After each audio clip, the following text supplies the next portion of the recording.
I am not the first of. এর আগে অনেক শিল্পীর নামে যে যখন জনপ্রিয় থাকে তার নামে এগুলো ওরা বিক্রি করে বাজারে কাটতির জন্য। আমি এটাকে নেগেটিভ ভাবে দেখি না।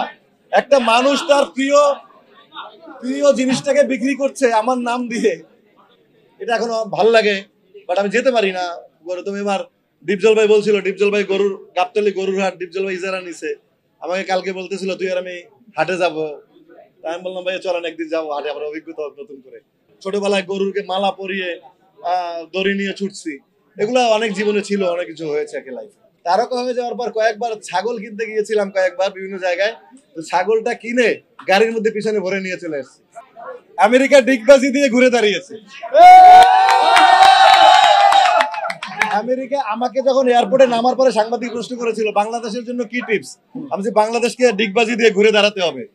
তো সেটা তাসকিনরা পারেনি, সেজন্য এখন আমেরিকা ওইটা আমার টিপস সংগ্রহ করছে।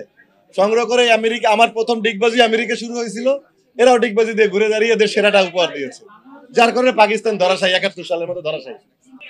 আমি বলতে চাই, আমি এটাকে নেগেটিভ সাইলেন্ট, আমি এটাকে নেগেটিভ ভাবে দেখি না। একটা মানুষ তার প্রিয় জিনিসটাকে বিক্রি করছে আমার নাম দিয়ে, করুক না, হু কেয়ারস। এরকম তো অনেক কিছুই হয়, অনেক শিল্পীর নামে দেখছি এগুলো হয়। তো এগুলো তার প্রিয় জিনিসটি যদি প্রিয় নাম বলে উনি যদি ওনার দাম হাঁকিয়ে উনি বিক্রি করে উনি লাভবান হয়, হোক না। আমার নাম যখন ছড়িয়ে পড়বে, আমার কাদের উপর ভর করে যদি কেউ কিছু ভালো কিছু করতে চায়, 2 টাকা ইনকাম করে, করুক না, কিছু কি যায় আসে আমার। আমি এগুলো কোনোভাবে কেয়ার করি না, কারণ আমি যদি এগুলোতে নেগেটিভ ভাবে মানসিক ভাবে অস্থির হয়ে অবসাদ হয়ে এগুলো মাথায় নিতে যাই, তাহলে আমি সামনে কাজ করতে পারবো না। তাহলে আমার এই পশুর হাটেই পড়ে থাকতে হবে, কোরবানির হাটেই। তো অতএব হু কেয়ার, যখন তুমি সামনের দিকে এগিয়ে চলবা, তোমার গাছে অনেক ফল হবে। সবাই এই লিচুর সিজনে রাজশাহী ছুটছে কেন? লিচু আর আম সংগ্রহ করতে।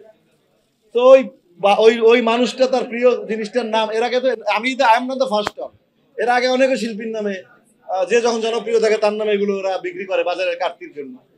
তো হু কেয়ারস, তারা যদি ভালোর জন্য করে, হু কেয়ারস। আমি এগুলো নিয়ে কেয়ার করি না, বাজার করি না, তার ব্যাপার। ছোটবেলা হয়েছে, যখন আমি পিরোজপুরে বড় হয়েছি তখন আমি পিরোজপুরে যেতাম বাবার সাথে। বা তারকা হয়ে ওঠার পর আর হয়নি। তবে